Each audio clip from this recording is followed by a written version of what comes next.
warm welcome to all of you who have gathered here on the occasion of the 77th Independence Day celebrations of our motherland. Our chief guest for today is His Excellency Shri Amit Narang, the Ambassador of India to the Sultanate of Oman.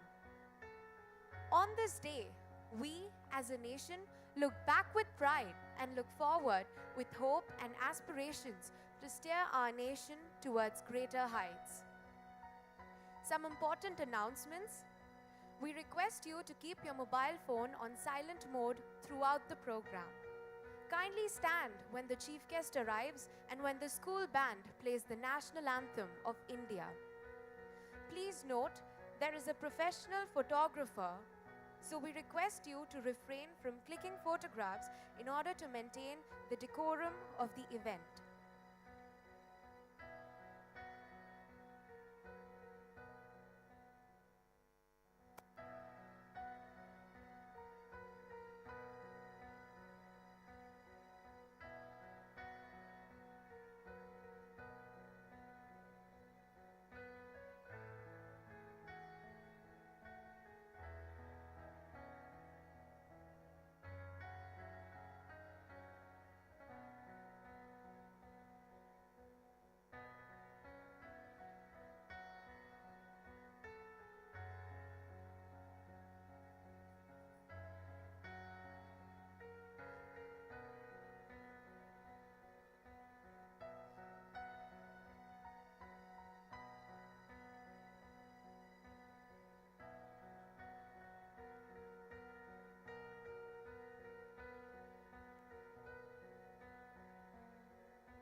Ladies and gentlemen, once again, some important announcements.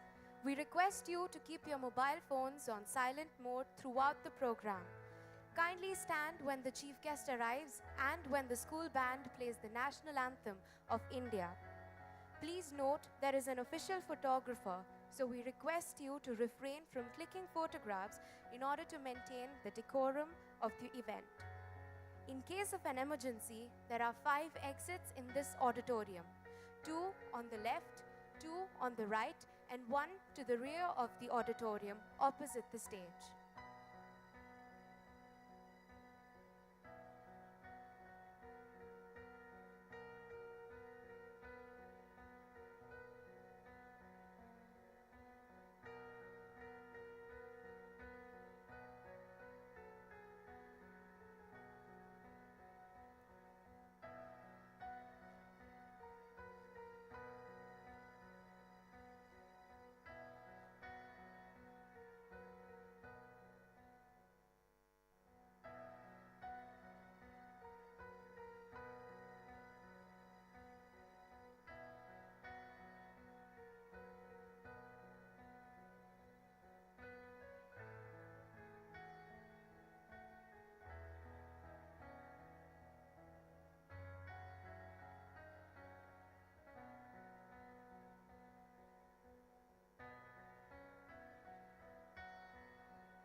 Ladies and gentlemen, please do rise.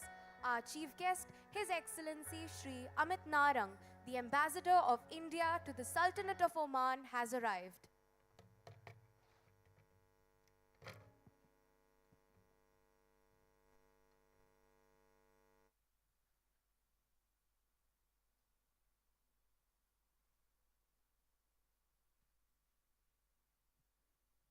The school band will now play the national anthem of India.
We request the audience to be seated. May I request His Excellency Shri Amit Narang to address the gathering.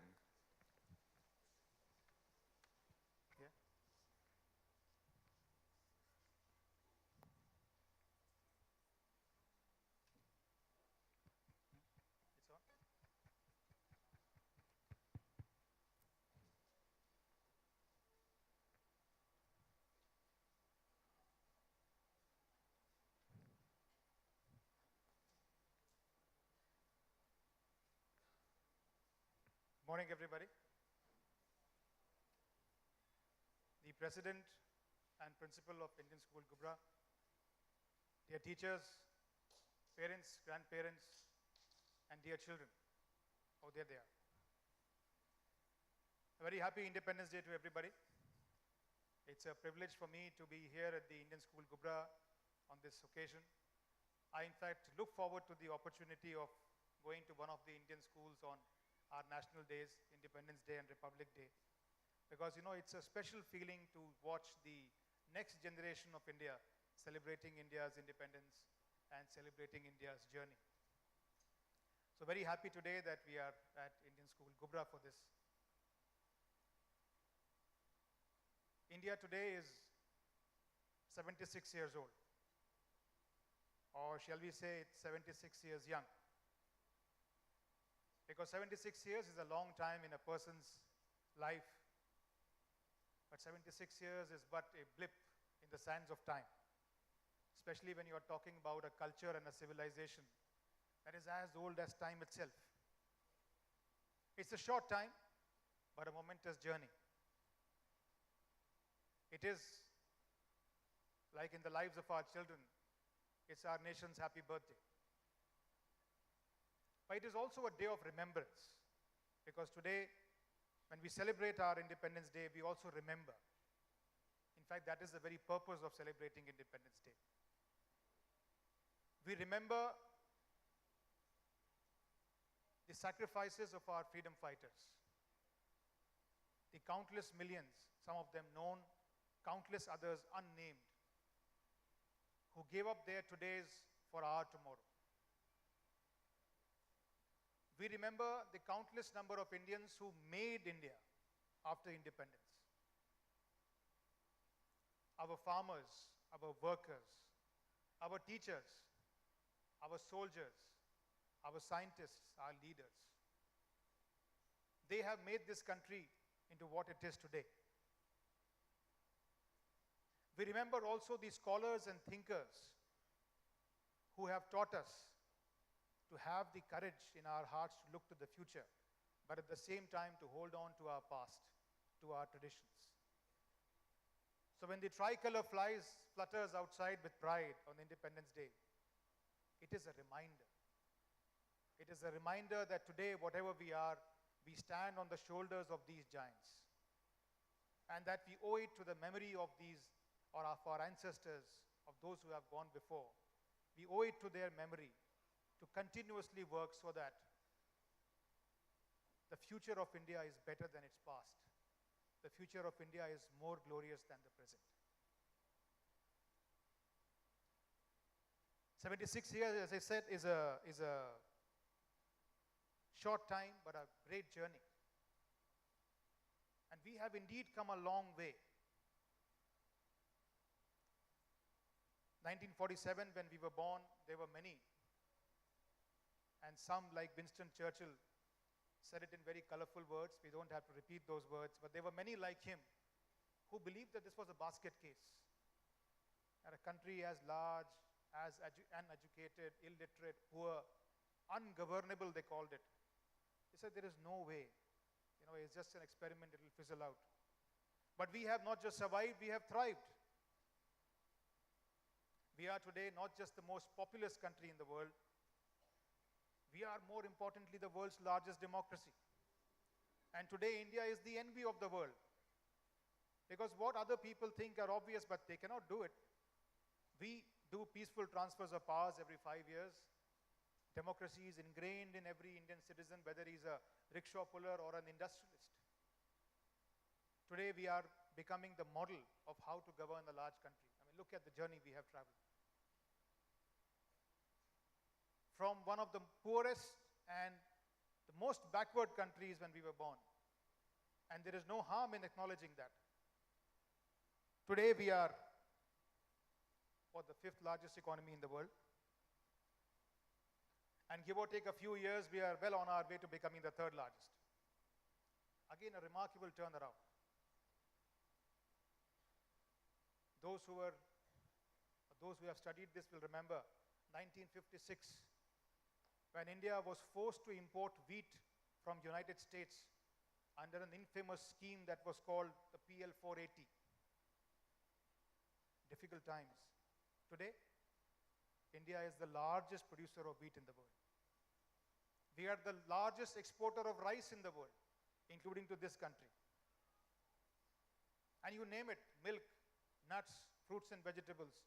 Today, that India which could not produce enough wheat to feed its people is today the food basket. In fact, they say if there is an extreme weather event in India, the world will go hungry. Or from 1963, when our first rocket was carried to the Tumba rocket launch pad on a bicycle. You've seen this remarkable photograph, right? And today, Chandrayaan 3 is orbiting the moon as we speak, and our lander Vikram will, with the collective good wishes of all of us, will soon be making a glorious landing on and send pictures of Chanda Mama back to us.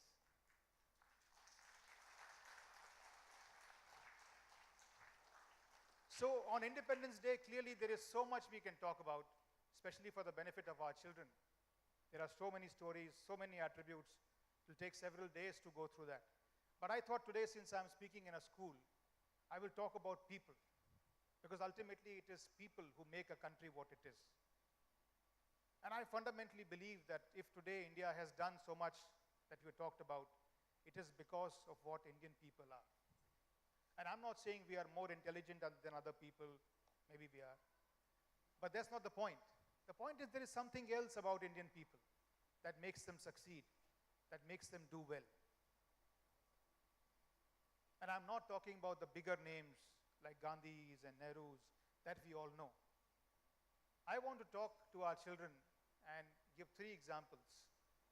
3 names that hopefully 2 of them you would have heard of.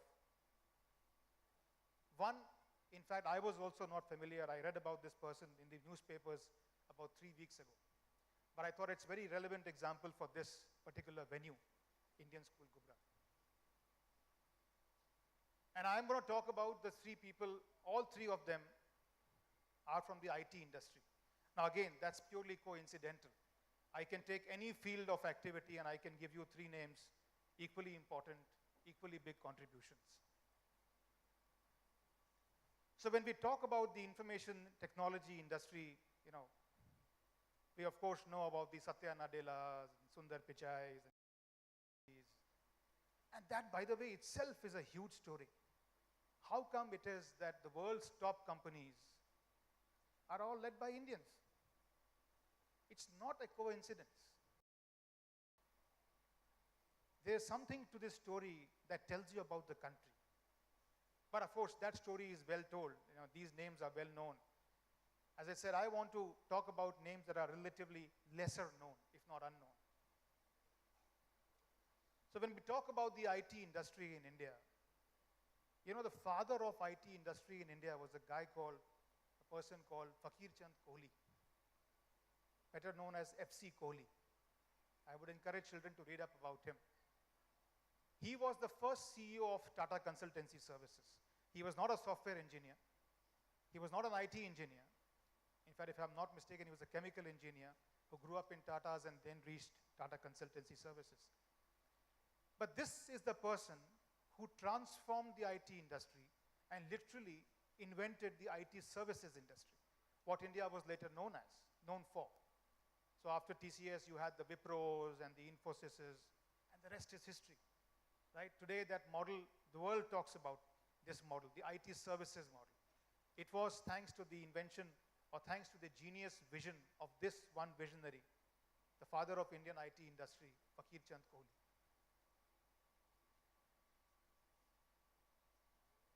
The second equally important person that I'll bet 70% of this audience would not have heard of, but a very important person. This young man, Moga in Punjab, did his graduation from Agra University. These are people, I'm not talking about the IITs and IIMs. That story is well known. These are people of the soil. He grew up in Punjab, moved on to the UK, then to the US, and this gentleman is known as the father of fiber optics. In fact, the word fiber optics itself was coined by him. There was no such thing as that. He was not given a Nobel Prize. I don't know why. But if you read up about him, he is genuinely seen as one of the visionaries who again literally invented a whole new industry. So today you send a message, send pictures of your dog to your friends, or Independence Day photographs. All this is happening on fiber optic cables. And the credit of that industry, of that revolution, goes to this man from Punjab. He was a Sardar, by the way. Again, we don't associate certain ethnicities with information technology, but that's how diverse India is, right? The third example, which I thought is very topical, and incidentally, this example has a connection with Oman.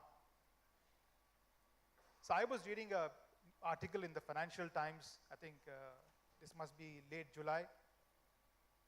The title of the article is called The Transformers. And these are not the Japanese robots. The Transformers is the name of a team in Google. A group of 8 young scientists who in 2017 wrote a paper which was called All You Need Is Attention.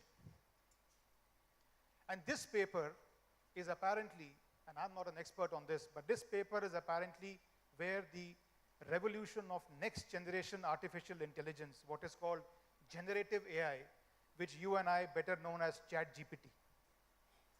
The genesis of ChatGPT, generative artificial intelligence, large language modeling, is apparently credited to this paper which these guys wrote, 8 young scientists. But what is the magic thing in this? Out of these 8, 2 are Indians. One is an Indian girl who studied in Pune. But this person I'm talking about, his name is Ashish Vaswani. And I read in the papers, I was shocked to know that he grew up in Oman. I don't know if he was from ISG, but most likely, certainly from one of the Indian schools. I think we should find out. And I have not spoken to him. I don't know him.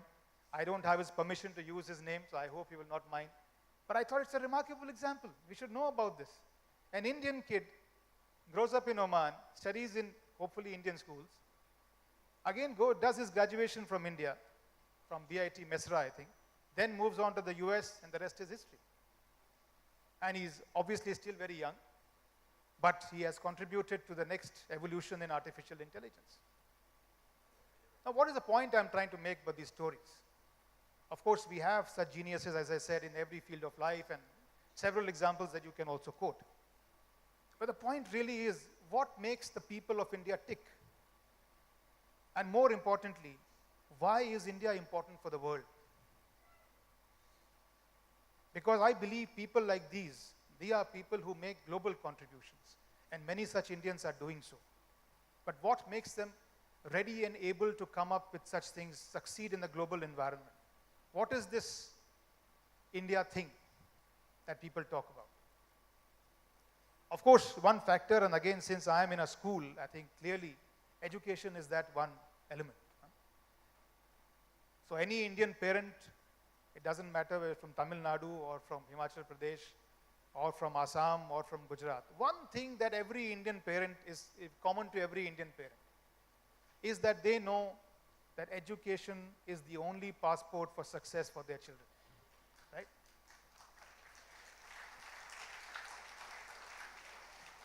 And this leads to the Indian tendency of excellence, because we are trained, we are ingrained, we are taught. We see each other competing. Competing for what? Not to make money, but to get educated. Whichever that field may be, but Indians learn from the very beginning that they have to excel, they have to get educated, and if they are educated, they will perform. That is the first attribute of, I thought, why Indians are so successful. But there is something else, and that is the real point that I wanted to make today. There is something else about the Indian mindset. There is something else in the Indian DNA which makes us succeed in global environments. The Indian mindset is geared towards inclusivity.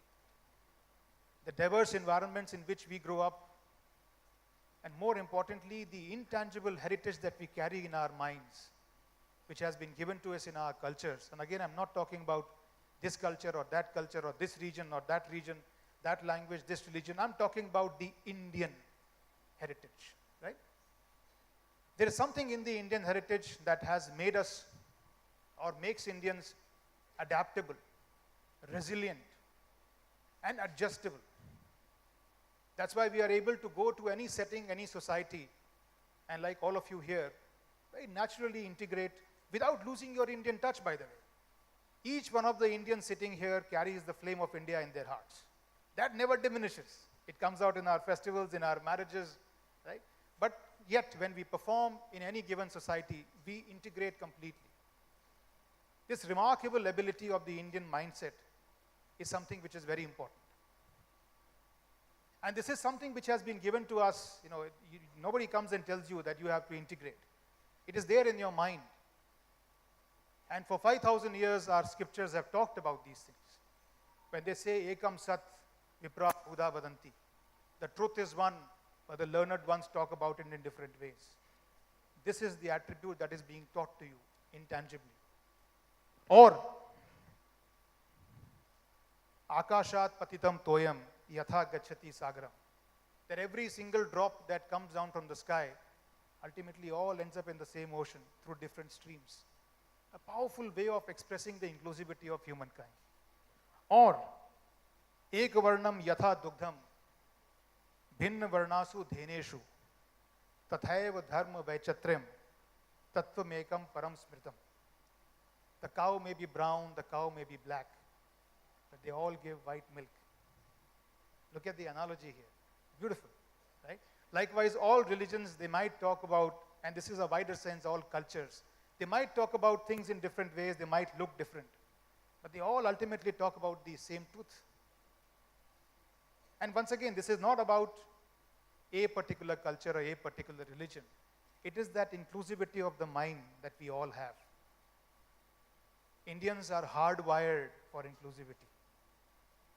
Indians have there in their DNA, right, to be inclusive, to look at, like Prime Minister Modi ji very fondly says, Vasudhaiva Kutumbakam.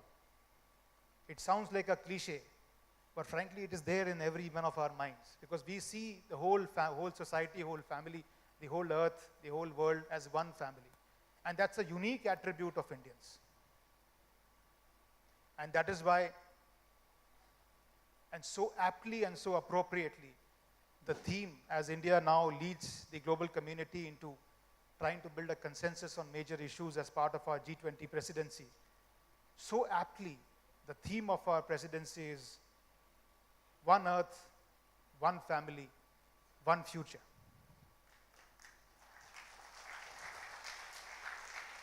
It captures, in my view, the wider philosophy of the Indian mind. That India may or may not have been part of the problem, but India and Indians everywhere in the world will always be part of the solution. So on the 77th Independence Day of India, let us resolve, dear children, to take the country of our dreams even higher. But more importantly, let's also resolve that no matter where we are, in whatever capacity, we will always contribute for the global good. Because that, dear friends, is what India is all about. Happy Independence Day. Thank you very much. Namaskar.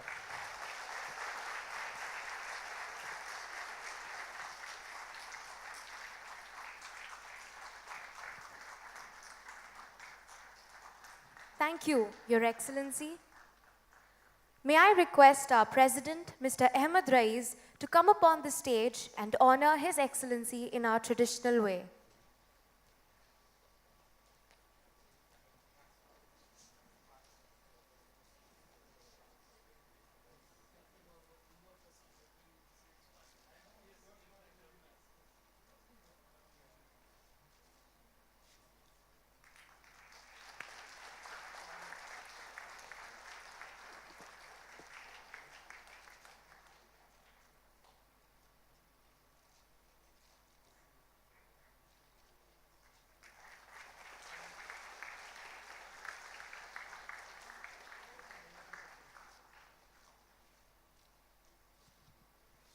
The head girl and head boy will now escort His Excellency and the President to their seat.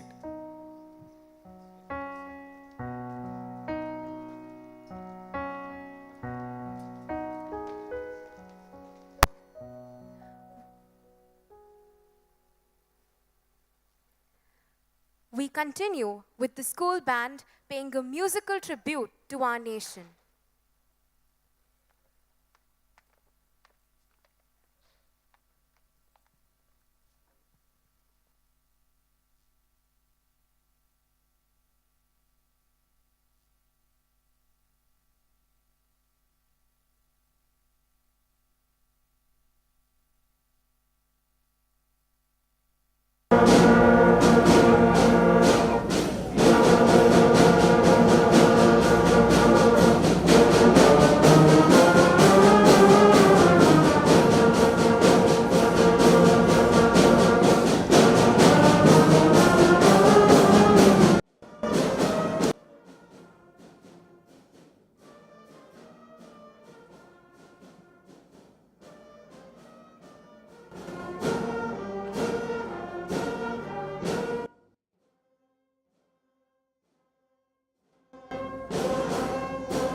Up next is a tableau that depicts an emergent India and her journey on the path of progress in various fields.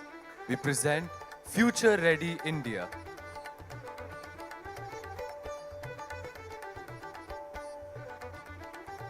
An emergent India, a new dawn breaks.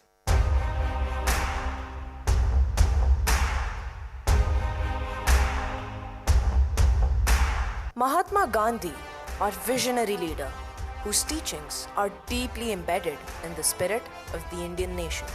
His personal journey from oppression to empowerment influenced the way he led India to independence.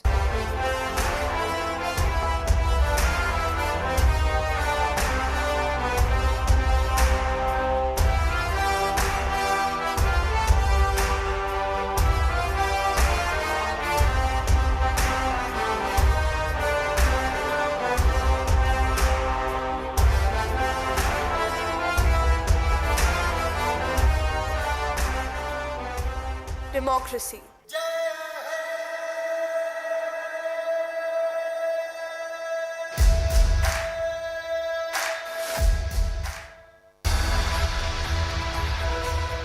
From fragmented, warring kingdoms to the world's largest democracy.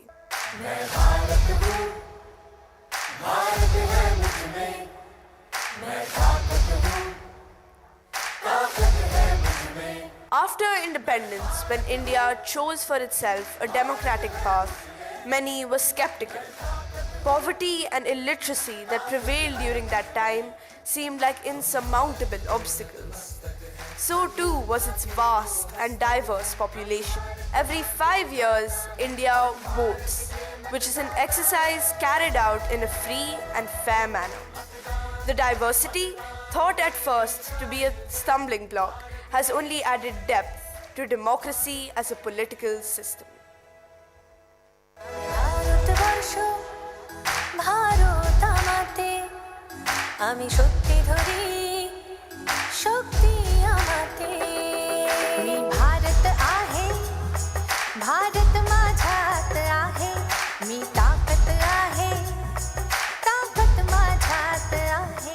Space and communication technology. From pigeons to communication satellites, pigeons played the role of postal service in olden days. India has since taken giant strides in the field of communication, thanks to satellites. From building the first experimental satellite, Aryabhatta, to the third generation communication satellite, INSAT-3, which has enabled a multitude of applications. Chandrayaan-3, India's historic moon mission, lifted off successfully on the 14th of July this year. Vehicles armed. 3, 2, 1, fire. Missile away.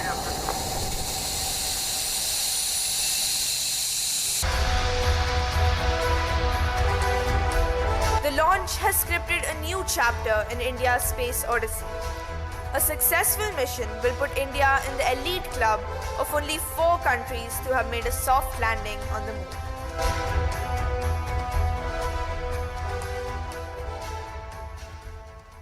Railways. From steam locomotives to Vande Bharat, the phenomenal journey of Indian Railways.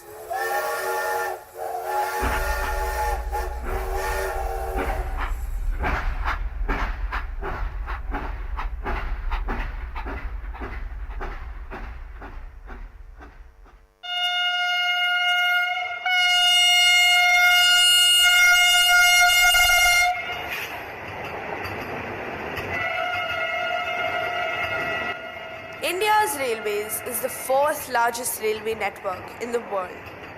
16 April 1853 was the kickstart for India's passenger rail revolution. The greatest step forward for Indian Railway was the launch of online train reservations and ticketing through its IRCTC system. Since 2000, metro networks have come up in India's major cities. Vande Bharat, the latest addition to Indian Railways, are the indigenous semi-high-speed trains linking around 40 cities.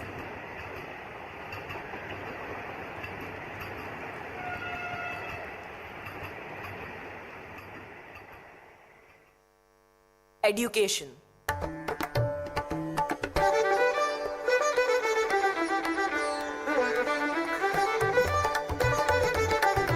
From the guru in his Gurukul to Google at our fingertips. The Indian education system has come a long way from the days of the Gurukul to today's computer age and e-learning. The common thread that runs through the ages is the importance India has always given to seeking knowledge and deepening understanding.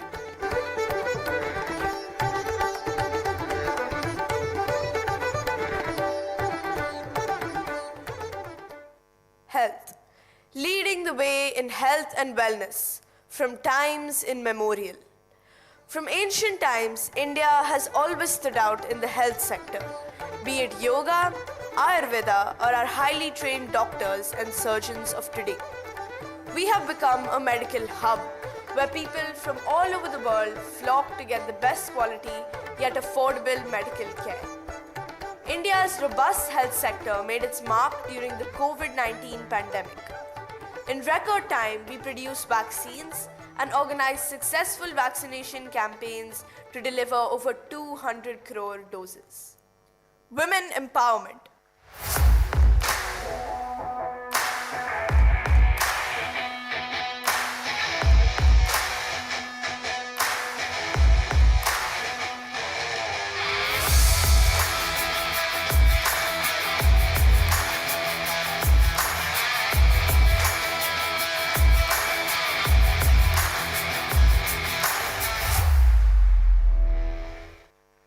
From victims of cruel customs to creators of their own destiny.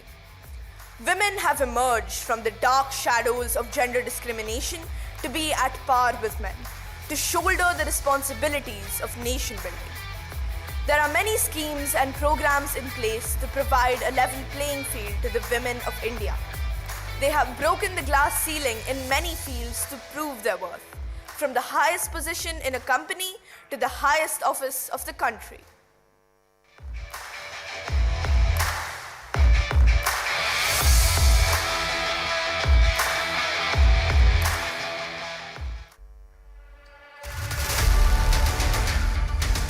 Economy. From an agrarian to a digital economy. After gaining independence, India began rebuilding its economy by implementing its first 5-year plan in 1952. India has now become the 5th largest economy in the world, despite the disruptions caused by the pandemic. From a nation of poverty-stricken peasants, India has now morphed into a country with a vigorous startup ecosystem, thanks to our innovative and ingenious youth. The growing number of unicorns is a shining example of our booming economy.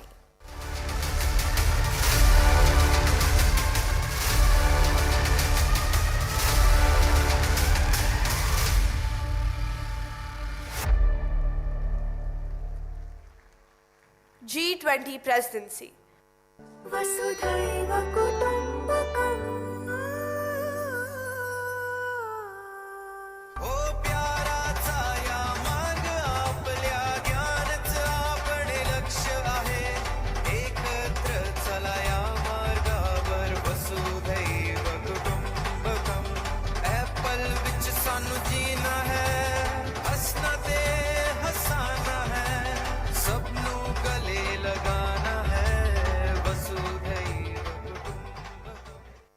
From a fledgling nation to a world leader.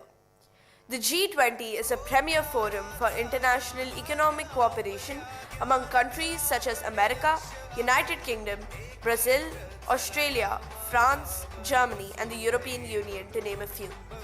It represents about 2/3 of the world's population and around 85% of global GDP. India assumes the G20 presidency this year and will convene the G20 Leaders Summit for the first time in the country.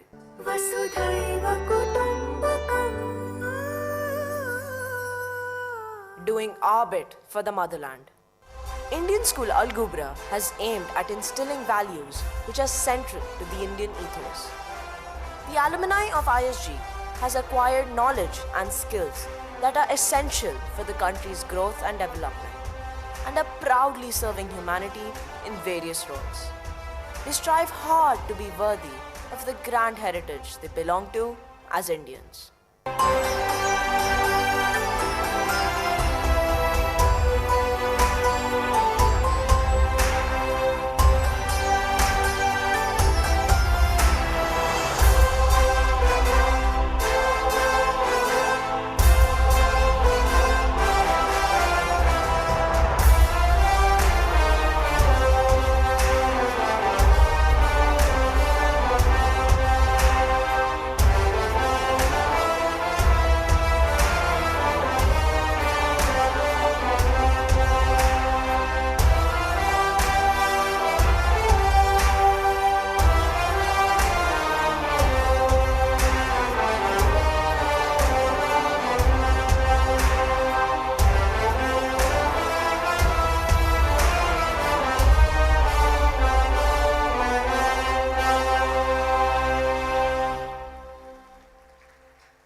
The school choir will now render a song that gives expression to the love for the nation that resides in the heart of every Indian. Love your country. Say yes to your country. Go and go and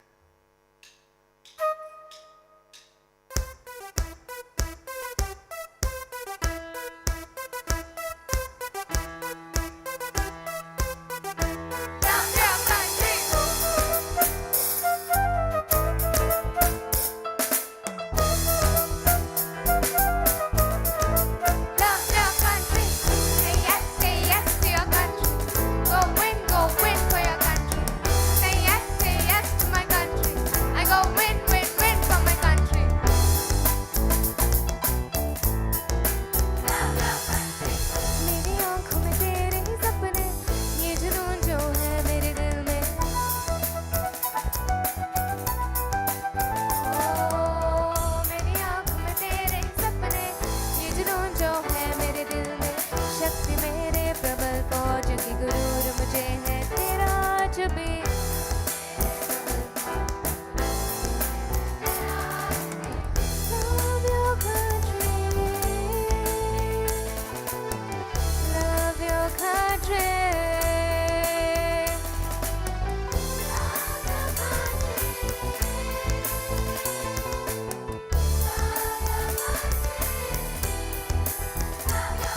In the spotlight is a captivating dance performance that showcases the need for us human beings to peacefully coexist with Mother Nature in order to enjoy life's blessings.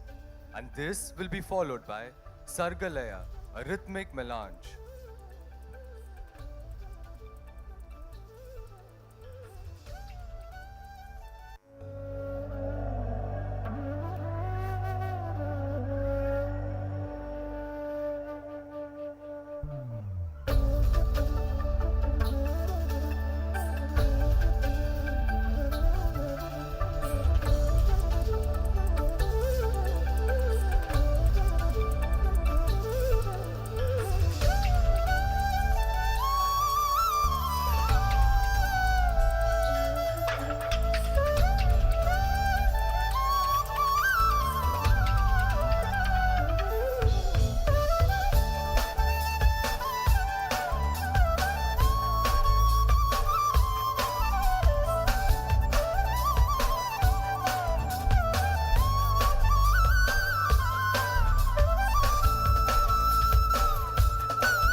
G20 maxim of one earth, one family, and one future reiterates the age-old Indian wisdom of Vasudhaiva Kutumbakam and affirms the value of all life forms and their interconnectedness to the planet Earth and the wider universe.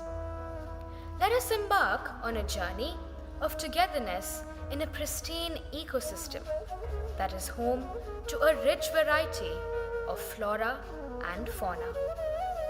When nature beckons, how can the heart resist? Let us experience the openness and harmony that are woven into the fabric of life. Marvel at nature's unique bounty. Come together as one family and celebrate life.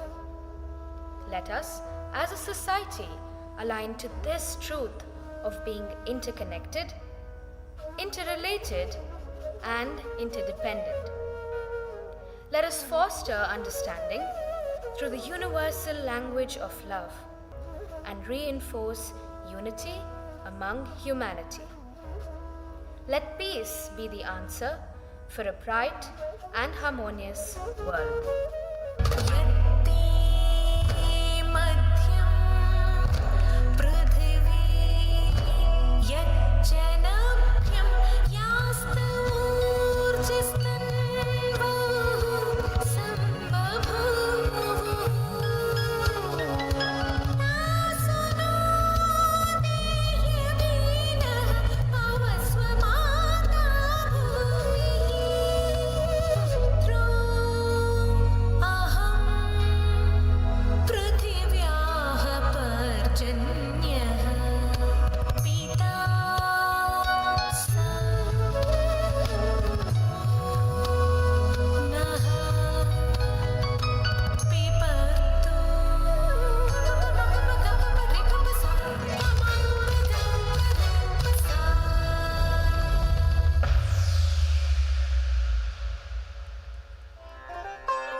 next is the school choir with an inspiring song that reminds us that despite our national identity, we are all part of this wonderful world.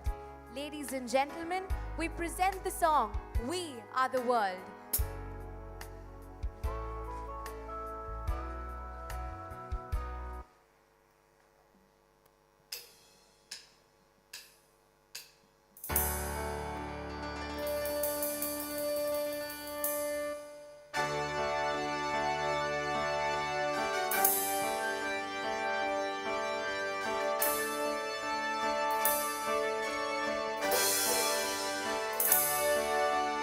There comes a time when we hear a certain call, when the world must come together as one. There are people dying, and it's time to lend a hand to life, the greatest gift of all. We can go on pretending day by day that someone somehow will soon make a change. God's great big family, and the truth, you know, love is all we need. We are the world. We are the children. We are the ones who make a brighter day. So let's start giving. There's a choice to make it. We're saving our own lives. It's true, we make a better day, just you and me. Oh, send them your heart, so they know that someone cares, and their life will be stronger and free. As God has shown us by turning stone to bread, so we all must lend a helping hand. We are the world. We are the children. We are the ones who make a brighter day. So let's start giving. There's a choice we're making. We're saving our own lives. It's true, we make a better day, just you and me. When you're down and out and there seems no hope at all, but if you just believe, there's no way we can fall. Let us realize that change can only come when we stand together as one.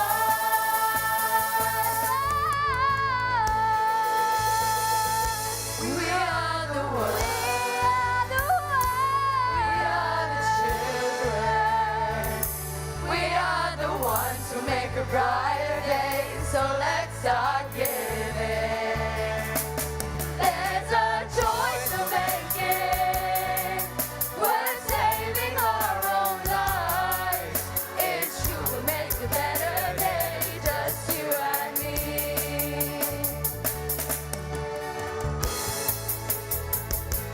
We are the world. We are the children. We are the ones who make a brighter day.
With that, we come to the end of today's program. We would like to extend our gratitude to our chief guest, His Excellency Sri Amit Narang, for gracing the occasion. We would also like to thank the dignitaries and parents for being a part of the 77th Independence Day celebrations of Indian School Al Gubra. Ladies and gentlemen, we request you to rise and remain standing until His Excellency leaves the auditorium. Once again, wishing you a happy Independence Day. Jai Hind!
Ladies and gentlemen, kindly join us for refreshments in the green carpet area near the entrance. Thank you.